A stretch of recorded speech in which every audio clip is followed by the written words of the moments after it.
سلطان محمود غزنوی کے زمانے میں نا چوریاں بڑی ہونے لگی، بڑی چوری، روز چور آ جاتے، سارا علاقہ پریشان ہے۔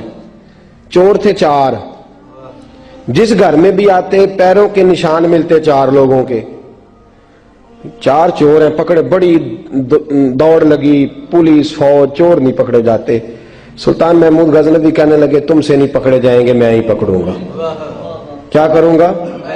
بولیے گا ذرا، میں پکڑ کے لاتا ہوں۔ کہا جناب کیسے؟ فرمانے لگے دیکھ لو پکڑتا ہوں۔ سلطان محمود غزنوی نے نقاب ڈالا چہرے پہ، پرانے کپڑے پہنے، بازار میں نکل گئے، 4 چور کھڑے تھے سامنے۔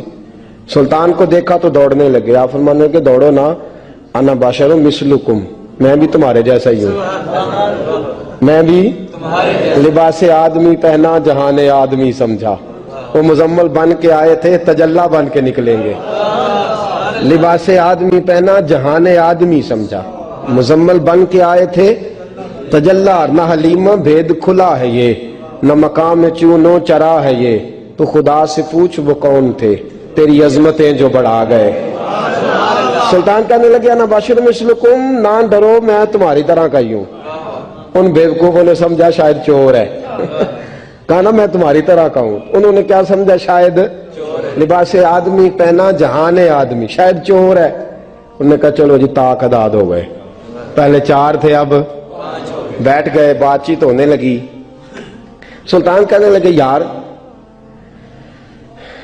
چور ہو تم بھی، چوریاں کرتے ہو، تو کتنی چوریاں آج تک کر لی ہیں؟ کہنے لگے بڑی کی ہیں یار، لیکن کوئی نہیں، تھوڑے سے پیسے ہوتے ہیں 2-4 دن میں ختم ہو جاتے ہیں۔ سلطان کہنے لگا چلو یہ تو بتاؤ کہ کوالٹی بھی ہے تمہارے اندر؟ ایک شخص کہنے لگا جی میرے اندر کوالٹی ہے، جانور بولے تو اس کی بولی سن کے بتا دیتا ہوں کہ یہ کیا کہہ رہا۔ دوسرے سے پوچھا تو بھائی؟ کہنے لگا جی میرے اندر کوالٹی ہے کہ جتنی مرضی اونچی دیوار ہو، رستہ کوئی نہ ہو، میرا کام ہے چڑھ جانا۔ تیسرے سے پوچھا تو بتا؟ کہنے لگا میری خوبی یہ ہے کہ میں سونگ کے بتا دیتا ہوں پیسے کہاں رکھے ہوئے ہیں۔ سلطان مسکرا کے کہنے لگے ساری چوروں والی کوالٹیاں ہیں، پکے چور، چوروں والی کوالٹی ہیں ساری تمہارے اندر۔ خیر چوتھے سے پوچھا تو بتا، تو بتا؟ کہنے لگا جی میری کوالٹی یہ ہے کہ جس کو رات کے اندھیرے میں نقاب میں دیکھ لوں سویرے پہچان لیتا ہوں بندہ کون تھا، چھپا ہوا دیکھوں گا پر سویرے مجھے اندھیرا ہوگا، نقاب ہوگا، پر میں سویرے پہچان لوں گا۔ سلطان سے کہنے لگے ہم نے تو بتا دی، آپ بھی بتائیں۔ تو سلطان محمود کہنے لگے میری کوالٹی یہ ہے کہ بندہ پھانسی لگنے لگے میں داڑھی ہلاؤں تو پھانسی سے اتر جائے گا، پھانسی لگنے لگے میرا کام ہے داڑھی ہلانا اور بندہ پھانسی سے فارغ۔ نے کہا کیا بات ہے، پتے ایڈریس سب کے لے لیے۔ سلطان کہنے لگا یار تھک گئے، چوری ککھ دی ہوئی تو چوری لکھ دی ہوئی، تو آج بادشاہ کا گھر نہ لوٹے؟ روز تھوڑی تھوڑی کرتے ہیں تو بڑا ہاتھ مارتے ہیں، کچھ ہاتھ تو آئے نا۔ وہ کہنے لگے یار تو بڑا دلیر چور ہے، پہلے دن آیا اتنی دلیری۔ کہنے لگے چلو آج سلطان کا گھر لوٹتے ہیں۔ چلے محمود غزنوی کے گھر کی طرف، جب پہنچے نا دروازے پہ تو کتا بھونکنے لگا۔ جو کہتا تھا نا میں پہچان لیتا ہوں، وہ کہنے لگا کتا کہہ رہا ہے تمہارے اندر ایک بادشاہ بھی ہے، بادشاہ ہے۔ تو باقی 3 کہنے لگے عجیب بیوقوف ہے، ہم تو ایک جیسے ہیں سارے۔ انہوں نے کہا نہیں انا باشر مثلکم، تو پاگل ہے، آج تجھے غلطی لگ گئی۔ دیوار بڑی اونچی تھی، وہ جو کہتا تھا نا چڑھ جاتا ہوں وہ چڑھ گیا، رسا پھینکا باقی بھی چڑھ گئے۔ اور جو کہتا تھا سونگ کے بتا دیتا ہوں، اس نے بتا دیا کہ اس کمرے میں خزانہ ہے۔ لوٹا، نیچے آئے، اس کو ایک جگہ پہ لے کے بیٹھے بانٹنے کے لیے۔ سلطان کہنے لگے بیوقوف ہو، کوئی معمولی گھر نہیں لوٹا، بادشاہ کا گھر لوٹا۔ سویرے گلی گلی پولیس دوڑے گی، فوجی دوڑیں گے، ایک سوئی بھی پکڑی گئی تو پکڑے جائیں گے، خزانہ زمین میں دبا دو، بات ٹھنڈی ہوگی تو آ کے اس کو اکھیڑیں گے، بانٹ لیں گے۔ ایڈریس پہلے لے لیے تھے، وہ سب اپنے اپنے گھروں کو چلے گئے۔ سلطان آئے، سپاہیوں سے کہا کہ 4 بندے اٹھا لاؤ، اور فلان جگہ خزانہ دفن کیا وہ بھی اٹھا لاؤ۔ اب قاضی صاحب کی عدالت میں مقدمہ چلا، جرم ثابت ہو گیا، 4 کو سزائے موت ہو گئی۔ اب وہ 4 کہتے ہیں 4 تو ہم ہیں، 5واں کدھر گیا؟ 5واں کدھر ہے؟ انا باشر مثلکم، وہ کہتا تھا تمہاری طرح کہوں، وہ کدھر ہے؟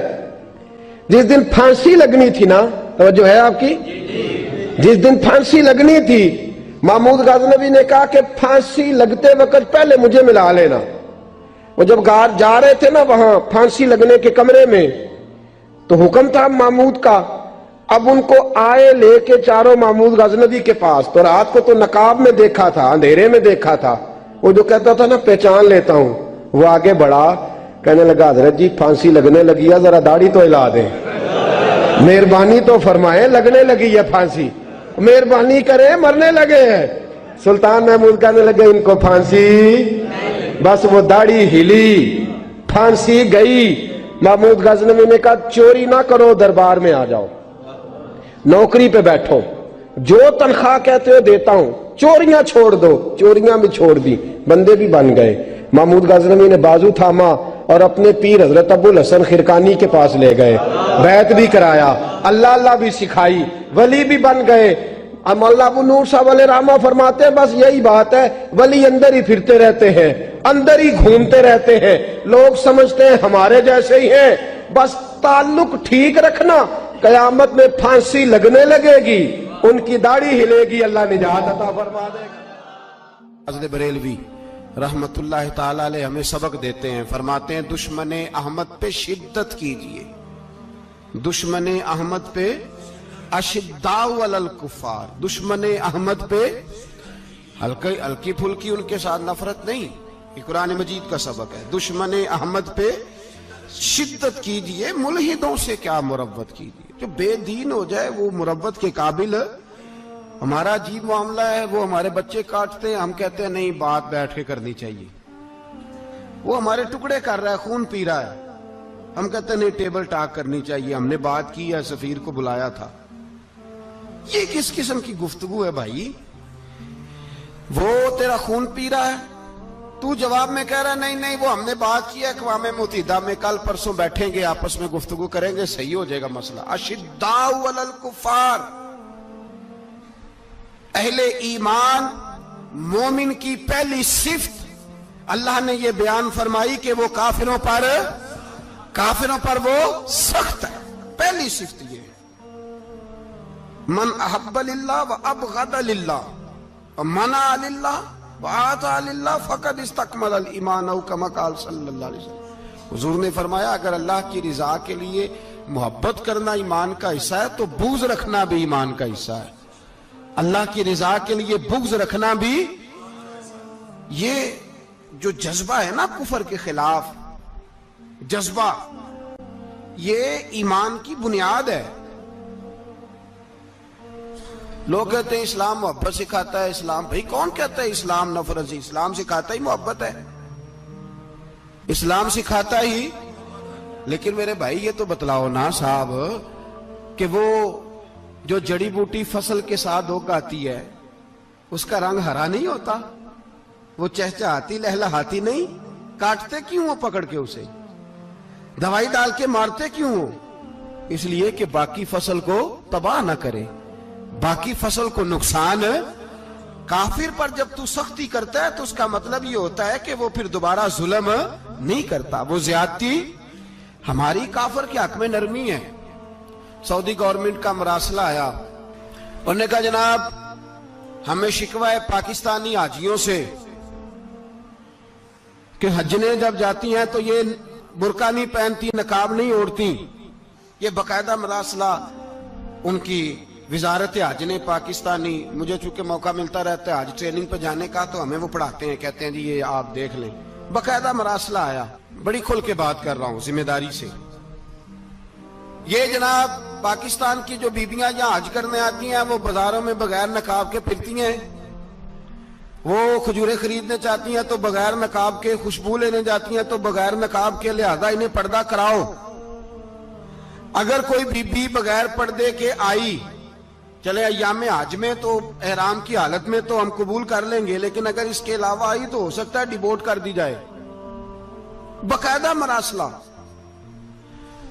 عام غریب ملک کی, پاکستان کی, انڈونیشیا کی, سوڈان کی بی بی بغیر پردے کے نہیں جا سکتی, پر ٹرمپ کی بی بی بغیر پردے کے سعودی عرب جا سکتی ہے. ہم تو چپ کر گئے ہو نا, ویڈیو میری پہ بندی ہے, تہاڈی نہیں, فکر نہ کریں, میں سچی بات کر رہا ہوں.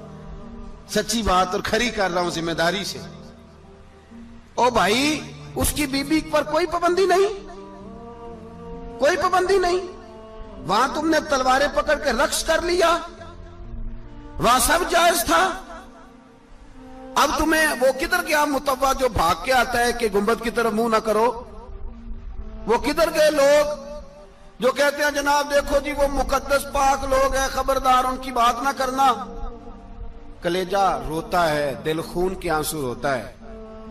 اتنا بڑا حج کا اجتماع ہوا ہے, تمہیں کوئی توفیق نہیں تھی تو وہاں کہنا تھا اس کو حج پڑھانے والے کو, خطبہ دینے والے کو کہ برما کے لیے دعائی کر دے. کہنا تھا اسے فلسطین کے لیے. بھائی میں جو رونا رو رہا ہوں ذمہ داری سے رو رہا ہوں.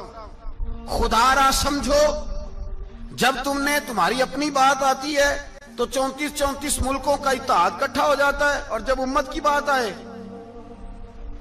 پھر کوئی پرواہ نہیں. میرے رسول پاک صلی اللہ علیہ وسلم نے جو دین دیا اس کی پہلی شرط یہ ہے اشداء علل, بولیے اشداء علل, کافر پر سختی کرنا پہلا حصہ ایمان کا. رحماء بینہم تو دوسرا نمبر ہے, یہ دوسرا ہے. تمہاری سختی صرف اس کے خلاف ہے جو تمہارے مفادات کو ٹھیس پہنچائے, جو تمہاری سنے نا. حضرت سیدنا فاروق اعظم رضی اللہ, میں تفصیل سے بات کروں گا اگلے جمعے جناب فاروق اعظم کے احوال پر. حضرت عمر فاروق رضی اللہ تعالیٰ عنہ بدر کے میدان میں جب نکلے نا بدر میں, تو حضرت عمر سے حضور نے تجویز مانگی, فرمایا صف بندی کیسے کریں, کس طرح لڑنا ہے؟ جناب عمر فاروق رضی اللہ تعالیٰ عنہ کہنے لگے حضور یہ جتنے آئے ہیں نا کافر لڑنے, یہ کسی کا کوئی چاچا لگتا ہے, کسی کا کوئی ماموں لگتا ہے, کسی کا بھائی ہے, کسی کا بیٹا ہے, تو محبوبہ صف بندی کی کیا ضرورت ہے؟ جو میرے رشتہ دار ہے میرے حوالے کریں, میں گردنیں کاٹ کے آپ کو دیتا ہوں. جو ابو بکر کے رشتہ دار ہے وہ ابو بکر کے حوالے کریں, وہ گردن کاٹ کے دے. جو علی کا کچھ لگتا ہے وہ علی کے حوالے کریں. ہم دنیا کو بتائیں گے کہ اشداء علل کفار, اشداء علل, اس کے لیے ہمارے پاس سختی ہے, کوئی نرمی. وہ ہمارا سگا بھی ہو تو اس کے حق میں کوئی نرمی. حضرت عمر نے اپنے سگے ماموں کی گردن کاٹی بدر کے دن, سگے ماموں کی. حضرت ابو عبیدہ بن جراح, سنو, اسلام امن کا درس دیتا ہے, محبت کا درس دیتا ہے. بھائی اسلام ہی تو امن کا درس دیتا ہے, پر جڑی بوٹی کاٹنا بد امنی نہیں ہوتا. ظالم کا ہاتھ پکڑنا بد امنی, اور امن والے اور ہوتے ہیں بزدل, ان دونوں میں فرق ہوتا ہے. امن والا بننے کا کہا گیا ہے, بزدل بننے کا کہا. میرے نبی پاک نے جو بدر میں تلوار اٹھائی تھی, زرہ پہنی تھی, حضور علیہ الصلوۃ والسلام نے لوہے کی جیکٹ پہنی تھی, تو وہ بھی میرے رسول پاک نے امن کے لیے ہی پہنی تھی. میرے نبی پاک صلی اللہ علیہ وسلم نے احد کے دن جو ہتھیار اٹھائے تھے تو وہ بھی امن کے لیے اٹھائے تھے, وہ بھی امن کے لیے حضور نے ہتھیار اٹھایا تھا. ہتھیار اٹھانا بد امنی کی علامت نہیں ہوتا میرے بھائی, یاد رکھ. حضرت ابو عبیدہ بن جراح نے میدان بدر کے اندر جب جنگ کا طبل بجا, حالات بگڑے, جناب ابو عبیدہ بن جراح کہتے ہیں تاریخ نے ایک عجیب موڑ پہ مجھے لا کے کھڑا کیا. آپ فرماتے ہیں میرے لیے اللہ نے جو آزمائش رکھی وہ سب سے بڑی رکھی. فرمانے لگے جب میں میدان میں نکلا تو کافروں نے میرے سامنے جس کو لا کے کھڑا کیا وہ میرا سگا باپ تھا. اور فرماتے ہیں اب مشکل بن گئی. عشق تیاگ دوویں ایک برابر, تے عشق دا سیک ودھیرا, اگ تے ساڑے ککھ تے کانے, تے عشق ساڑے تن میرا, تے اگ دا دارو می تے پانی, کوئی دسے ہیں عشق دا دارو کیڑا. بلے شاہ اتھے کچھ بھی نہیں بچدا جتھے عشق ہوراں دا ڈیرا. فرمانے لگے اب میرے لیے سامنے باپ, ادھر بیٹا. آپ فرماتے ہیں دو رستے تھے, باپ بچاؤں یا رسول اللہ کا دین بچاؤں. ایک منٹ تھا فیصلہ کرنے کے لیے کہ ابا بچے گا یا دین بچے گا, کفر بچے گا یا اسلام بچے گا. فرماتے ہیں میں نے منٹ پورا نہیں سوچا, میں نے تلوار اٹھائی, باپ کی گردن کاٹ کے گرائی اور رسول اللہ کا دین بچا لیا.